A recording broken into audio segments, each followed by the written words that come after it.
Hi, my name is Samrina Afzal, and I'm Health and Social Care Lecturer, Birmingham campus.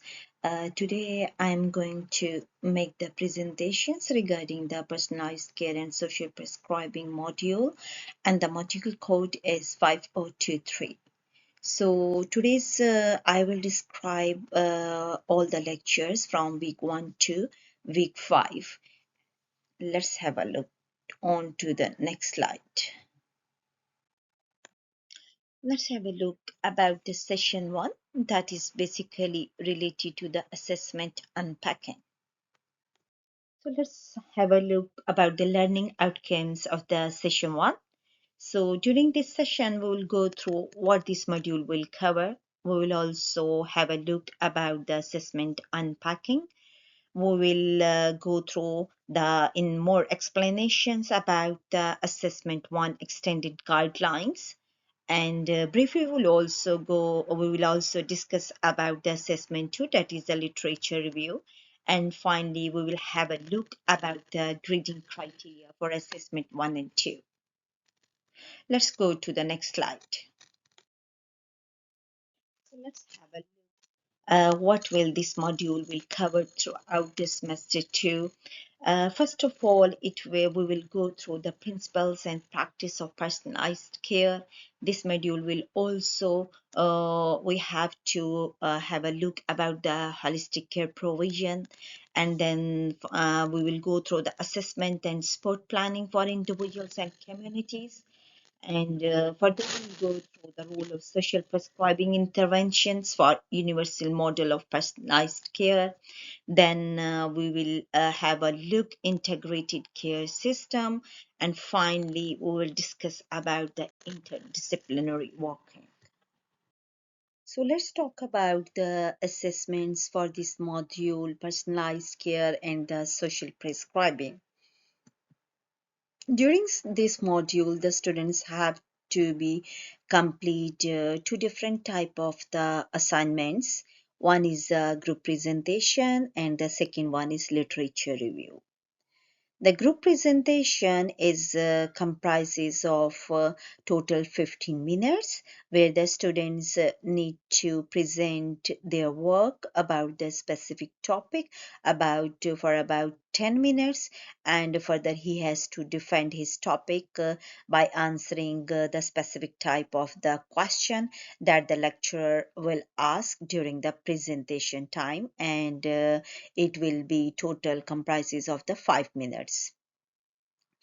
The second assessment where the students will be assessed for this module will be the literature review, and the word count will be 2500 words or equivalent, and it will be the total 60% of the whole module, while the group presentation is 40% of the whole module. On this slide, the information is about the assessment and deadlines. The first assessment, that is a group presentation, the deadline will be the 14th February 2025, and the students will get the summative feedback within 15 days after post in hand. And the learning outcome will be one for this assessment that we will also go through on the next slides. The second assessment is literature review, and the deadline will be 21st of March 2025, and the students will get the final summative feedback within 15 working days after post in hand. And the learning outcome will be the 2O, and we will go through all these learning outcomes on the next slide. So let's have a look about the module learning outcomes for that will be the part of the both assessments. Upon completion of this module, the students should be able to understand about, demonstrate how strength-based approaches can be used to support diverse communities to achieve positive health and well-being outcomes. And the outcome first is a part of the assessment one, that is a group presentation. The second learning outcome will be the students have to critique the evidence base for the effectiveness and appropriateness of social prescribing interventions on individuals' health and well-being, including different methods of assessing, planning, and evaluating the outcomes. This learning outcome will be the part of the literature review assignment. You can see on this slide the extended guidelines that will be the part of the group presentation, and students have to answer all the questions that has been provided on the extended guidelines. Further, you can also go through the extended guidelines on the module handbook, and a further explanation has already been provided during the class sessions. So the lecturer will organize the groups during the class session, and the maximum number of the students will be 3 to 4. And how you can make a good presentations, the students have to look around, and they also go through the previous formative feedback, and what was the formative feedback from the last semester, and in this way they can also improve the present group presentation work. On this slide, I have added the grading criteria grid that will be the part of the first assignment, and the student will be assessed on the basis of the three criteria. The first will be the 50%, and second criteria will be the 30%, and the third criteria will be the 20% part of the whole group presentation work. The second assessment for this module will be the literature review. And what will be the literature review? A literature review is basically a piece of the academic writing that basically demonstrate the knowledge and understanding of the academic literature on the specific type of the provided topic. There are basically five key steps to write a literature review. First of all, you have to search the relevant literature. That means you have to go through the different types of the literature review related to your topic. Then you have to evaluate the sources, and third, you have to think about the different types of the identify the different types of the themes and statements from the different researcher in different literature reviews, and what is the limitations of the research, and further you have to outline the structure, and finally you have to write down your literature review.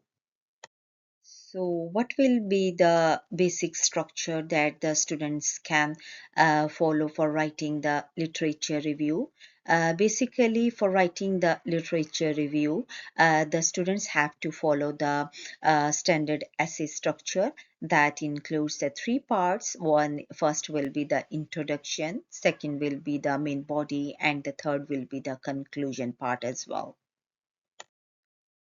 You can see on this slide, this slide is basically for understanding where the students can search the data to write down and understand the literature about the specific given topic. So the students can go through the Scopus and the Web of Science, core-based science.government site.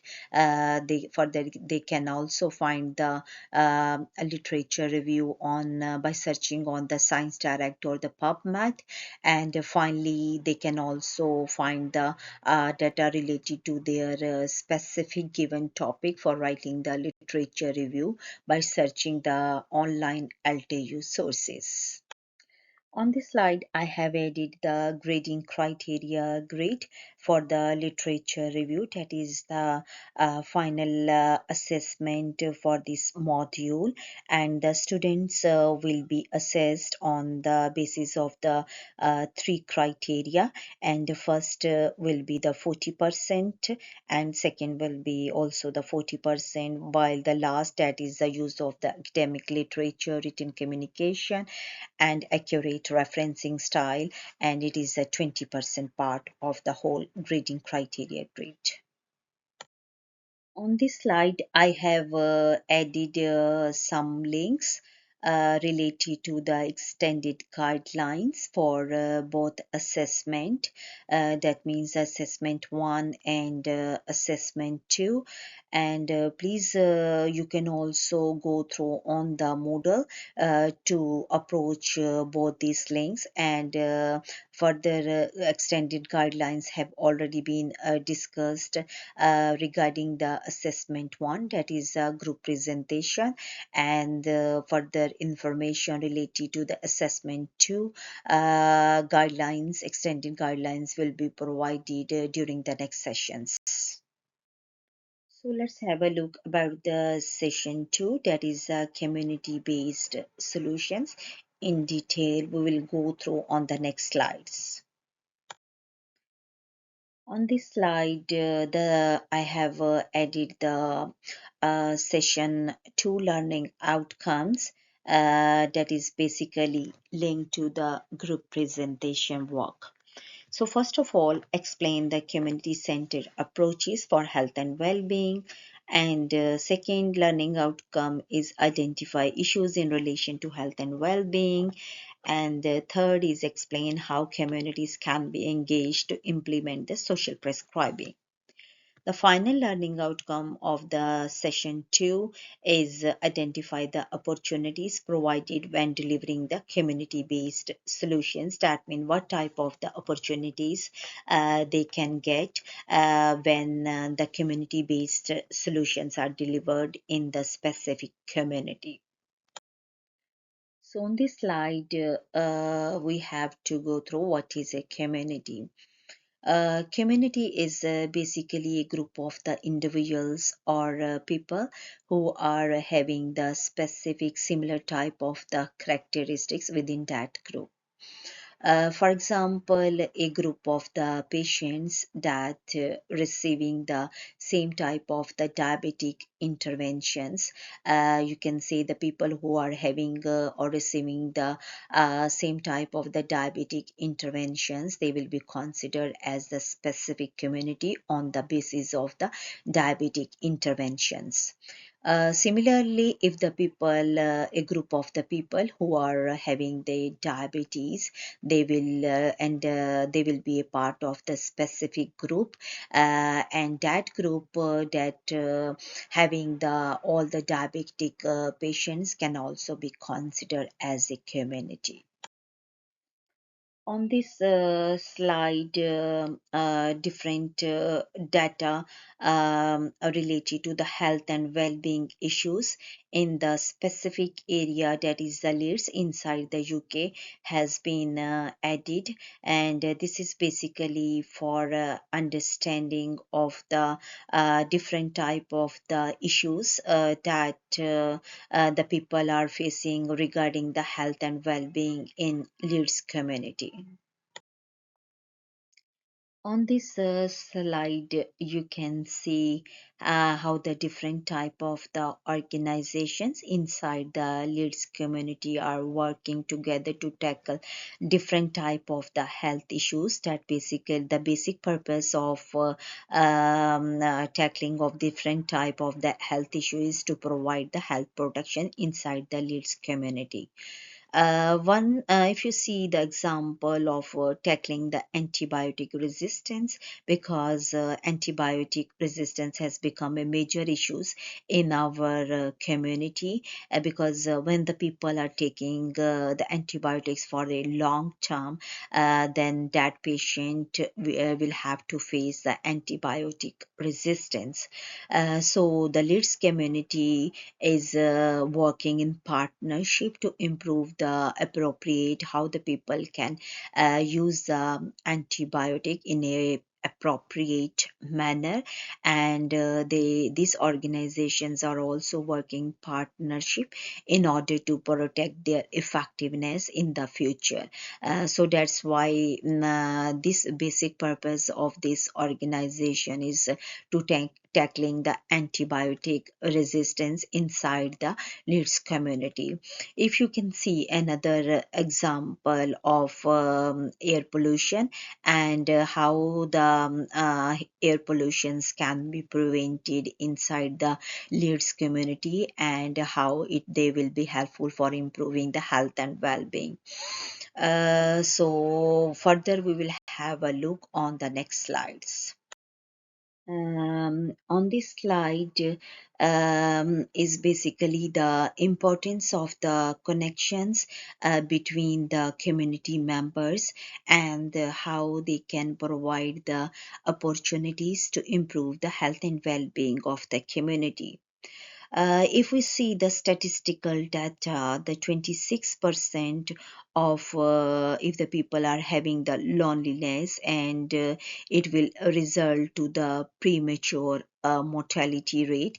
It means loneliness can resulted in to increase the mortality rate by 26%. So it's mean the loneliness is also been considered that been affecting on the effect on the community health as well. So research has shows that if the people are not doing the proper social interactions with the within inside the community or with their family members, then it will result to create a many type of the physical or mental health issues. So it is very important if the people are doing the social interactions, so they can improve their physical and mental health. So when considering the how community solutions can help a local area, and what opportunities have arisen by delivering the community-based solutions in Leeds. So in this question, you have to go through the not only the you don't need to go through the NHS or the GP, but you have to think wider to answer this question. And so that means how the community solutions are helping inside the Leeds community if the people are facing different type of the health issues, for example heart diseases, obesity, diabetes, mental health, or anything else you find inside the Leeds community. So so you have to answer the how the different type of the organizations inside the Leeds communities are working in collaboration or in partnership to solve these health issues. On this slide, different asset-based community approaches has been mentioned, and in a table form. One of the example, you can see the volunteer and the peer roles. That means how different type of the asset-based approaches are working together in collaboration to improve the health and well-being of the community. Under the volunteer and for example peer role, how the peer or supporting the people in regarding the education and health, and how they are navigating the people who are having the any type of the issues. And for under these asset based approach, many organizations like befriending and people are also working as a part of the different volunteer schemes such as health and walk schemes that basically helping the people to improve the health and well-being inside the community. So, how the communities can be engaged? There are different ways through which the communities can be engaged. One of an example is the religious way. For example, inside the community, different mosques or different type of the religious buildings are also present, where the people will do the more social interactions. When the people do the more social interactions, and people will do it will improve the community engagement with each other, and they can improve their health and well-being in this way. Further, if we see an example of the Fidonido, they can also helping the people inside the Birmingham community, and also in other cities of the UK, to helping the people, especially the homeless people who don't have the approach to buy the food. And in this way, the different type of the organizations inside the community are working to improve the health and well-being. Our next slides related to the session 3 to 4, and this session is about asset-based approaches, how the social prescribing act as the basic model in asset-based approaches, and what is social capital and slotogenesis. So first of all, we can see the social capital. So what is the social capital? Social capital refers to the network, relationship, and social connections among individuals and groups that enable them to work together, trust one another, and access the resources. Further, it is an intangible asset that basically facilitates the cooperation and share the values and mutual support within a society and community. The session learning outcomes are related to define and understand the social capital, and how the social capital is can be linked to the social prescribing.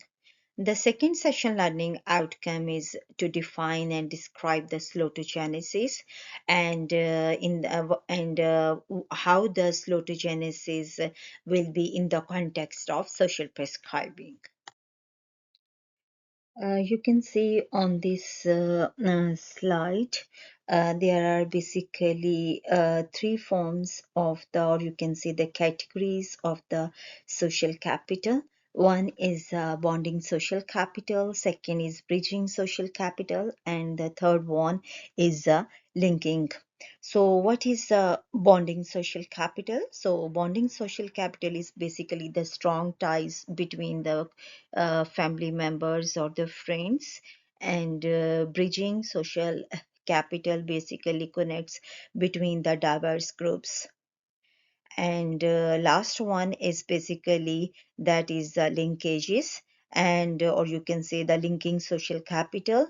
It is the relationship between individuals or the groups across different level of the power or authority, for example between the citizens and institutions.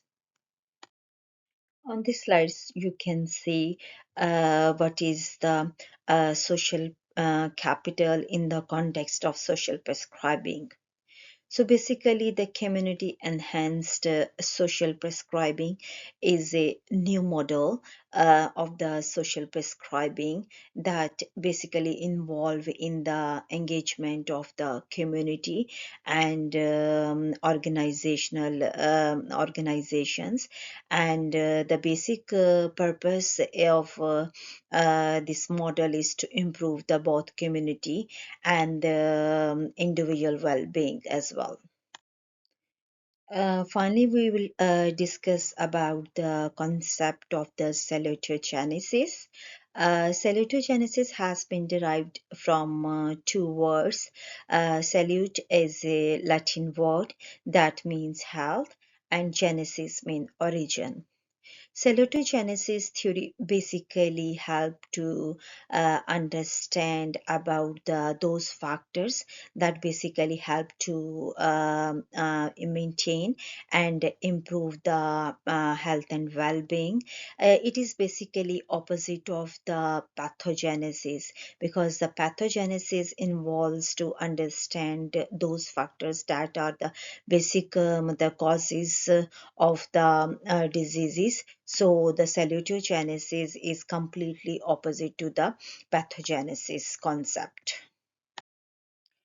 Further, two links has been added here on this slide, and that basically one link is related to the article on salutogenesis, and other is a YouTube video link that basically help to differentiate between the pathogenesis and the salutogenesis. During the session 5, group presentation recording will be completed according to the given time slots provided by the lecturer to each respective group. So this is the end of the lecture from week 1 to week 5 for the module personalized care and social prescribing. And thank you very much for listening to me.